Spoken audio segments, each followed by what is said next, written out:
Believe it or not, there was a man who made a career out of selling the asterisk Brooklyn Bridge asterisk. No, this isn't some fantastical fairy tale. This is the true story of George C. Parker, a con man so audacious his exploits became legend. Dive in and discover the elaborate schemes, daring escapes, and dark side of the American dream that made Parker a notorious figure. Just remember, if this sounds too good to be true, well, you know the rest.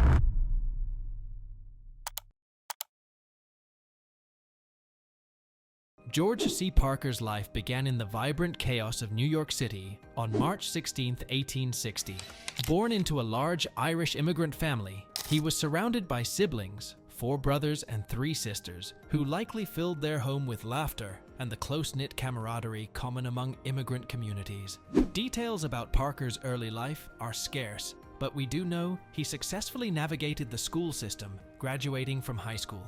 This achievement, in itself, was noteworthy for the time period, particularly for the son of working-class immigrants. However, the path Parker would ultimately choose wouldn't involve a typical career. Instead, he would forge a reputation that would secure his place in history, albeit for his unconventional and cunning exploits.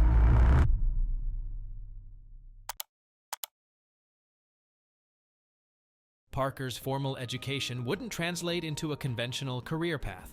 The late 19th century witnessed a sharp turn as he dived headfirst into the world of con artistry. Honing his craft, he became a master of assuming new identities, shedding his true self like a worn coat. A master of deception, he morphed into various personas: James J. O'Brien, Warden Kennedy, Mr. Roberts, and Mr. Taylor, each one meticulously crafted to suit the specific con he was running. These aliases likely served a twofold purpose: allowing him to create a clean slate after each elaborate scheme and establish an air of legitimacy for his unsuspecting victims. This marked the genesis of a life of audacious cons that would bring him both fame and infamy, forever etching his name in the annals of history's most cunning tricksters.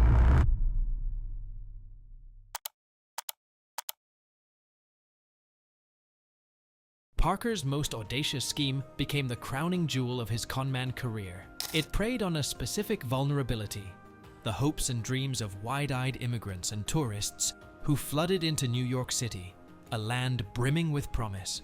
Parker, a master of deception, would transform himself into a trustworthy figure of authority. With a silver tongue and an air of legitimacy, he'd spin a fantastical tale. He'd convince his marks that he, of all people, owned the Brooklyn Bridge, the iconic landmark connecting Manhattan and Brooklyn. In Parker's world, this vital artery was ripe for the picking. With theatrical flair, he'd paint a picture of immense wealth to be had for a mere pittance, though his price could reach a staggering $50,000.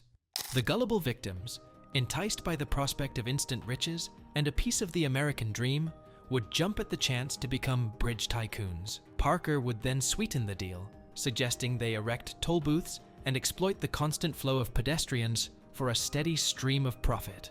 Of course, this was entirely fabricated. The bridge was, and always had been, public property, and Parker had no ownership rights whatsoever. But by the time his marks realized their colossal blunder, Parker would have vanished like smoke, leaving them with nothing but a bridge they didn't own, and a gaping hole in their wallets. This outrageous scam, though targeting a specific group, transcended its victims. It highlighted the vulnerability of anyone seeking a foothold in the fast-paced, often ruthless, world of New York City. It served as a cautionary tale, a reminder that the glittering promises of the city weren't always what they seemed. Parker's audacity not only earned him a hefty profit, but also cemented his place in history as one of America's most cunning tricksters.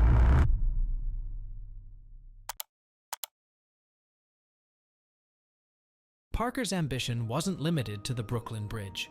His audacious con tactics extended to other iconic New York landmarks, transforming them into props in his elaborate schemes. The prestigious Madison Square Garden, a haven for sports and entertainment, became a potential cash cow in Parker's world. He'd weave tales of controlling access to this coveted venue, promising his marks a monopoly on the bustling crowds. The Metropolitan Museum of Art, a treasure trove of cultural riches, was also up for grabs in Parker's fabricated reality. He'd dupe unsuspecting victims into believing they could control this artistic institution. Even the solemn Grant's tomb, a monument to a revered Civil War hero, wasn't spared. Posing as the general's supposed grandson, Parker would lure in victims with the promise of ownership over this national landmark. Lady Liberty herself wasn't immune either. Parker's schemes extended to the Statue of Liberty, a symbol of freedom and opportunity. This brazen attempt to turn these cherished landmarks into personal commodities demonstrated the outrageous lengths Parker would go to in his quest for ill-gotten gains. It exposed not only his greed, but also the vulnerability of these landmarks, existing as cultural touchstones yet susceptible to the schemes of a cunning conman.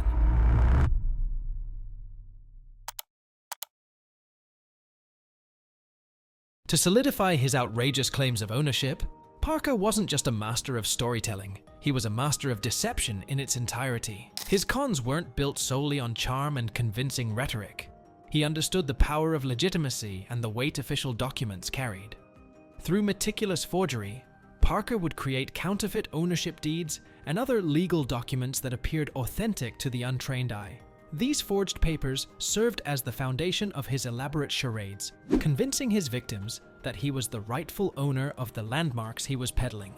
Complementing these forgeries were his equally fake offices. He'd meticulously set up temporary workspaces, complete with official-looking furniture and signage, to further enhance the illusion of legitimacy. These elaborate facades created a veneer of authority, making his outlandish claims seem plausible to his unsuspecting targets. It was through this careful orchestration of deception that Parker was able to pull off his audacious schemes, bilking his victims out of significant sums before disappearing into the bustling anonymity of New York City.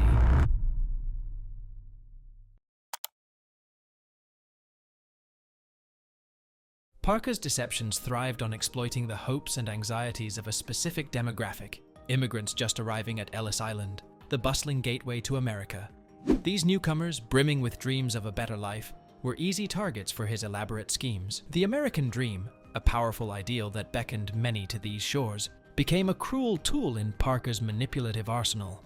He'd target these immigrants, promising a fantastical shortcut to wealth and prosperity, not through hard work and perseverance, but through the outlandish ownership of iconic landmarks.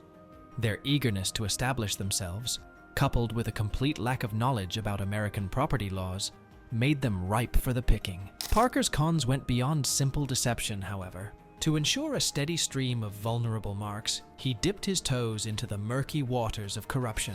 Through bribes to officials stationed at Ellis Island, he gained access to a pool of individuals at their most desperate and disoriented.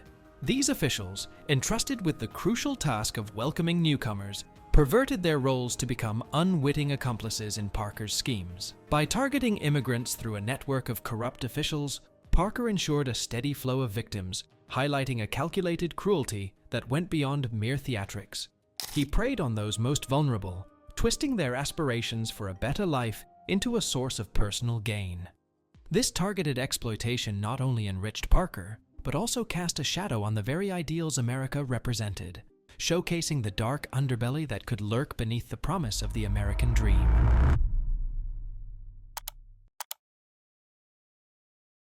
The exact number of times Parker sold the Brooklyn Bridge remains shrouded in mystery, much like the man himself. While Parker's boast of swindling unsuspecting marks twice a week for over 3 decades might be a self-serving legend spun by a notorious conman, it speaks volumes about the frequency and success of his outrageous schemes. He targeted a steady stream of immigrants, preying on their vulnerability and lack of familiarity with American systems. The bridge, a symbol of progress and opportunity in the eyes of these newcomers, became a perverse tool in his repertoire. Even if the exact number of sales is debatable, the impact of Parker's cons is undeniable.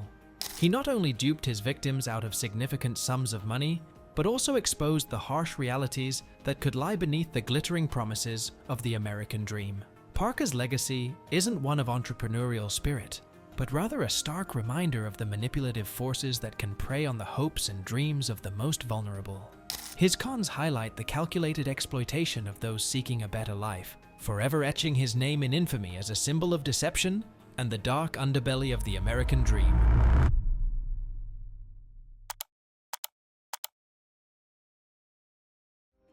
Parker's life of audacious cons wasn't without its brushes with the law. In 1908, facing potential jail time during a court appearance, he displayed an almost superhuman knack for improvisation that rivaled any fictional escape artist. A seemingly mundane detail, a sheriff seeking refuge from the cold and carelessly leaving his hat and coat behind, presented Parker with a golden opportunity. With lightning reflexes and a hefty dose of audacity, he saw his chance at freedom and seized it. Donning the sheriff's attire, Parker transformed himself in a matter of seconds. The confusion surrounding a courthouse setting likely aided his impersonation, allowing him to blend seamlessly into the crowd and vanish before anyone realized the real sheriff was missing his outerwear. This brazen escape, a testament to Parker's opportunistic brilliance, solidified his place in folklore as a wily trickster who could outwit even the law. The courthouse escape became another legend in the Parker saga, adding a layer of Robin Hood-esque charm to his otherwise criminal exploits. It showcased his ability to think on his feet, turning an everyday occurrence into a daring flight for freedom.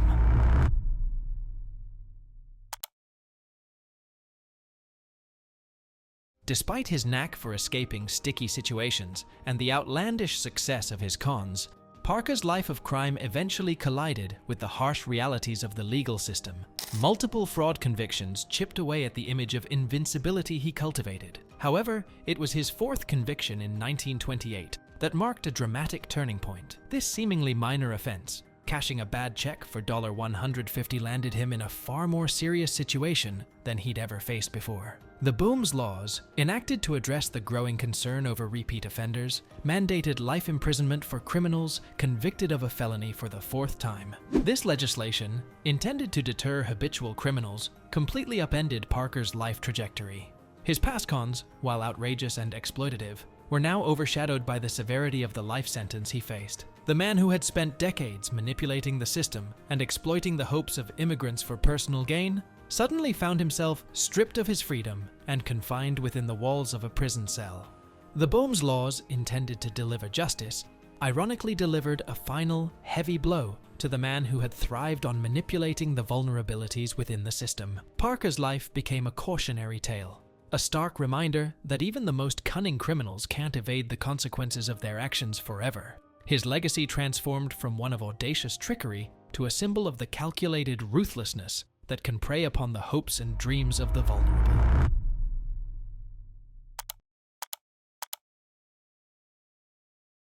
Parker's final chapter unfolded within the imposing walls of Sing Sing prison. Sentenced to life under the Boehm's laws, his days of elaborate cons and audacious escapes were over. Yet, even behind bars, Parker retained a certain charisma. His exploits, notorious throughout the city, became a source of amusement and even admiration among guards and fellow inmates. They likely saw him not just as a criminal, but as a cunning trickster who had outsmarted the system for years. Perhaps they found a twisted sense of justice in his downsized circumstances, a Robin Hood who, despite targeting the vulnerable, had ultimately fallen prey to the very system he exploited. Parker, for his part, may have reveled in the attention, spinning tales of his cons and captivating his audience with his undeniable showmanship. Even in confinement, his larger-than-life personality ensured he wouldn't be entirely forgotten. He died in 1937, leaving behind a legacy of audacious cons and a cautionary tale about the pursuit of ill-gotten gains. Though his exploits brought him a twisted kind of fame, they ultimately culminated in a life sentence, a stark reminder that the thrill of the con can't outweigh the consequences of a life built on deception.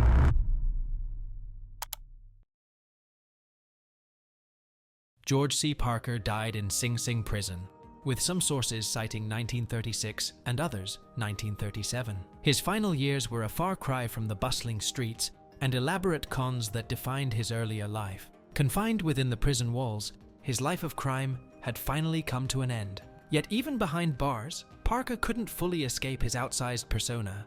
The notoriety of his Brooklyn Bridge exploits and other outrageous cons preceded him. He became a source of amusement, even admiration, among the guards and fellow inmates. Perhaps they saw him as a folk hero, a cunning trickster who had outsmarted the system for decades, even if the system he exploited preyed on the vulnerable. Parker, for his part, likely reveled in the attention. A natural showman, he may have regaled his captive audience with tales of his cons, his charisma ensuring he wouldn't be entirely forgotten. Parker's legacy is a complex one. He was an undeniable criminal, a conman who thrived on exploiting the hopes and dreams of immigrants seeking a foothold in the American dream.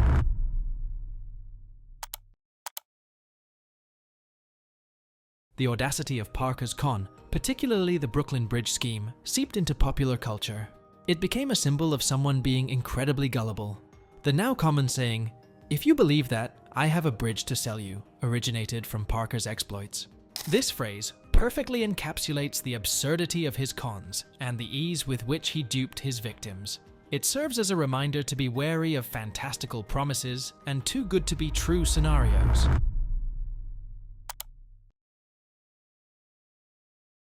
Despite his life of crime, George C. Parker undeniably holds a place in American history, albeit an unconventional one. His cons, particularly the infamous Brooklyn Bridge scheme, were so outrageous and successful that they transcended mere criminal acts.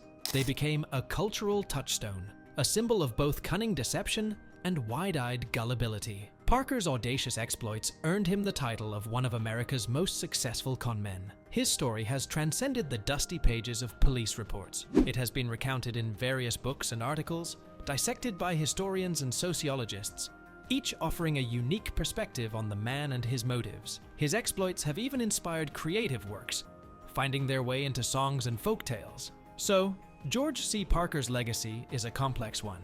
He was a criminal, a master deceiver who exploited the system, but his audacious cons and larger-than-life personality ensured his place in American folklore. His story serves as a cautionary tale, a reminder to be wary of fantastical promises and to approach outlandish claims with a healthy dose of skepticism. And perhaps, the next time someone tries to sell you something unbelievable, you'll smile and reply with that timeless phrase, "If you believe that, I have a bridge to sell you."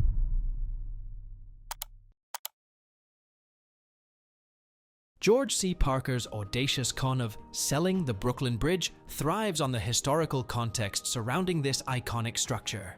Completed in 1883, the Brooklyn Bridge wasn't just a feat of engineering. It was a symbol of American ingenuity and progress. For many immigrants arriving in New York City, particularly during the late 19th and early 20th centuries, the bridge served as a physical manifestation of the American dream, a gateway to opportunity and a brighter future. Parker's choice of target was thus not accidental. The Brooklyn Bridge's immense visibility and significance to these newcomers made it a prime candidate for his elaborate scheme. By preying on their unfamiliarity with American systems and their hopes for a better life, Parker's con transcended simple deception. It became an exploitation of their most cherished aspirations, highlighting the vulnerability inherent in the immigrant experience. Cons are a reminder to stay sharp and question unbelievable deals. Like this video and subscribe for more explorations into history. We upload new content regularly, so hit that bell to stay notified. Thanks for watching.